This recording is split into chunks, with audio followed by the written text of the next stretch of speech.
यूनान था कभी, खो गया। मिस्र था कभी, खो गया। बेबीलोन था कभी, खो गया।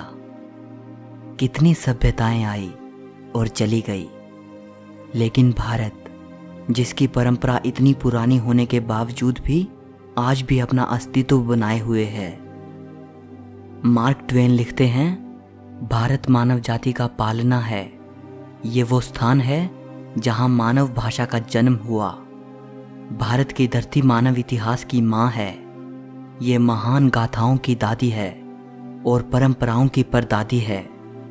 भारत मानव इतिहास की सबसे कीमती और सबसे रचनात्मक चीजों का खजाना रहा है।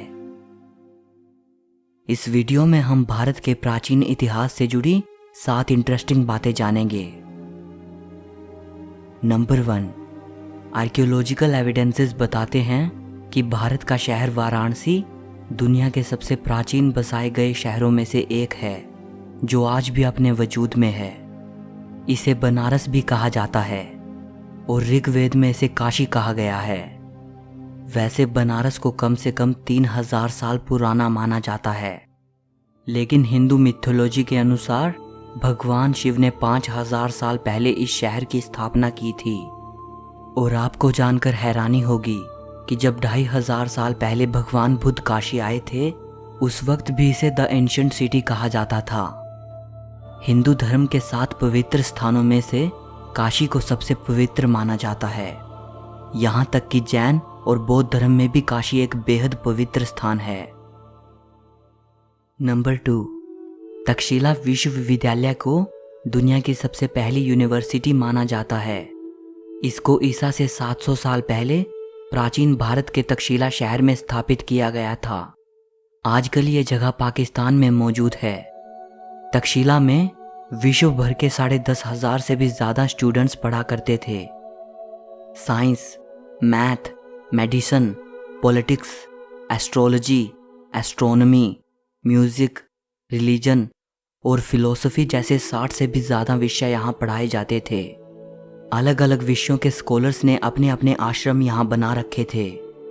हमारे मशहूर इकोनॉमिस्ट और फिलोसोफर विष्णुगुप्त चाणक्य तक्षशिला में आचार्य थे। चाइनीज ट्रैवलर फाहियान जब 5वीं सदी की शुरुआत में भारत आए थे, तो उन्होंने तक्षशिला को भी विजिट किया था। अपनी राइटिंग्स में उन्होंने तक्षशिला का जिक्र भी किया है। 7वीं सदी ईसा पूर्व से लेकर 5वीं सदी तक भारत का ये महान विश्वविद्यालय अच्छी तरह फला फूला। 6ठी सदी आते आते विदेशी हमलावरों ने तक्षशिला को पूरी तरह से नष्ट कर दिया। नंबर 3, शिक्षा के मामले में आज भारत भले ही दुनिया के बहुत से देशों से पीछे हो, लेकिन एक समय था जब भारत की नालंदा यूनिवर्सिटी हायर एजुकेशन के लिए दुनिया का सबसे इम्पोर्टेंट सेंटर हुआ करती थी। नालंदा तक्षशिला से भी वेल ऑर्गेनाइज्ड यूनिवर्सिटी थी। कोरिया, जापान, चीन, तिब्बत, इंडोनेशिया, फारस और तुर्की जैसे देशों से स्टूडेंट्स यहाँ पढ़ने आते थे। नालंदा यूनिवर्सिटी का एंट्रेंस एग्ज़ाम बेहद मुश्किल होता था। चुनिंदा प्रतिभाशाली स्टूडेंट्स ही प्रवेश पा सकते थे। नालंदा के बारे में आज हमें जो ज़्यादा जानकारी मिलती है, वो famous Chinese travellers when Tsang और इत्सिंग की राइटिंग्स से मिलती है, जो 7वीं सेंचुरी में यहाँ आए थे। हुएन त्सांग ने अपनी भारत यात्रा के 2 साल नालंदा में बिताए थे। शुरुआत में वो एज अ स्टूडेंट यहाँ रहे, फिर बाद में उन्होंने यहाँ पढ़ाया भी। हुएन त्सांग लिखते हैं कि जब वो नालंदा आए थे, उस वक्त वहाँ 10,000 स्टूडेंट्स थे और 1510 आचार्य थे। ये अनुमान लगाया जाता है कि एक समय में हमारे ग्रेट मैथमेटिशियन आर्यभट्ट नालंदा के हेड थे। नालंदा में हजारों स्टूडेंट्स और स्कॉलर्स के अध्ययन के लिए एक विशाल लाइब्रेरी थी। इस लाइब्रेरी में 3 लाख से भी ज़्यादा किताबें थीं। 12वीं सदी के अंत में तुर्की हमलावर बख्तियार खिलजी ने नालंदा को जलाकर पूरी तरह नष्ट कर दिया। किसी ज़माने में नालंदा एक भव्य यूनिवर्सिटी हुआ करती थी। आजकल बस उसके खंडहर ही शेष बचे हैं। नंबर 4, इंडस वैली सिविलाइजेशन के जन्म से ही भारत का इतिहास शुरू हुआ माना जाता है। ये दुनिया की 3 सबसे प्राचीन सभ्यताओं में से एक थी, मेसोपोटामिया, एंशिएंट इजिप्ट और इंडस वैली सिविलाइजेशन। और अगर इसे एंशिएंट इजिप्ट और मेसोपोटामिया की सभ्यताओं से कंपेयर करें तो इंडस वैली सबसे ज़्यादा वाइड स्प्रेड सिविलाइजेशन थी। अगर इंफ्रास्ट्रक्चर और टाउन प्लानिंग की बात करें तो इंडस वैली सिविलाइजेशन उस समय के लिए एक बेहद एडवांस्ड सभ्यता थी।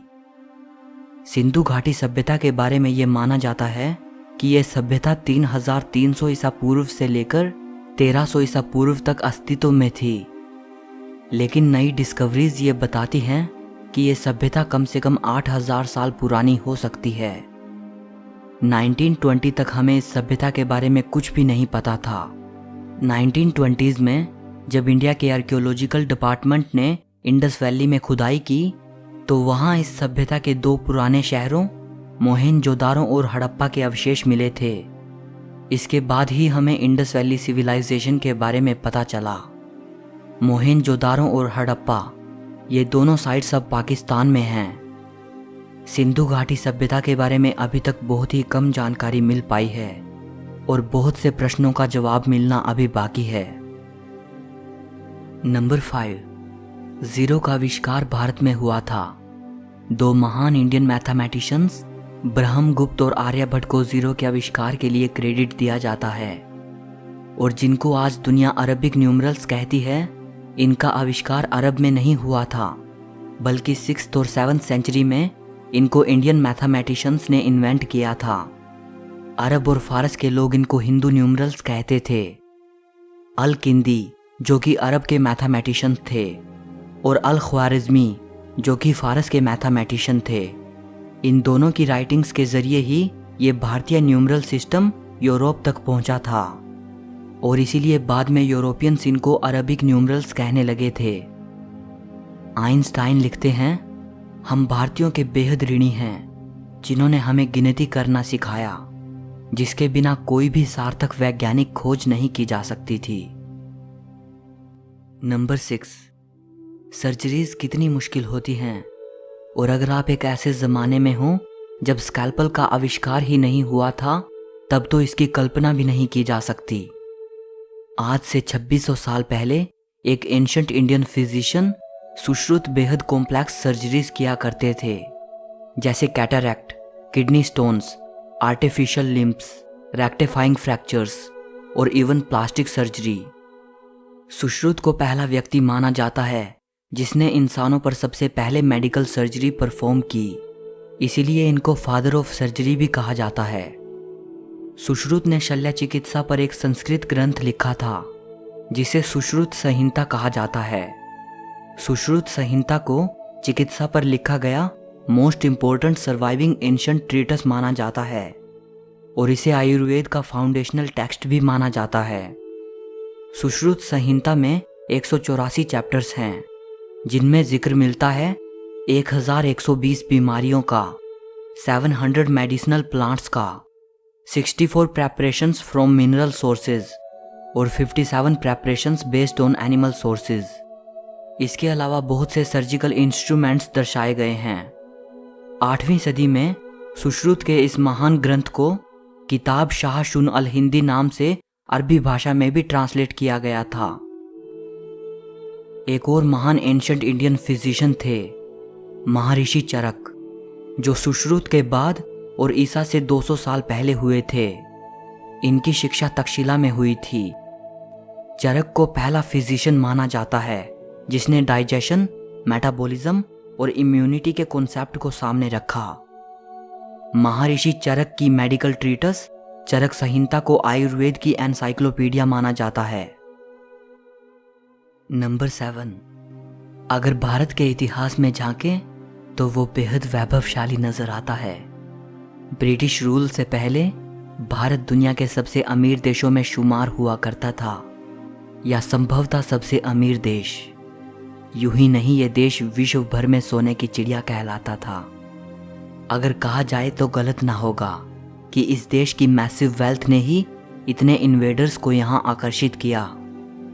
हैरानी की बात है कि इस देश को खोजने की चाहत ने अमेरिका की खोज करवा दी।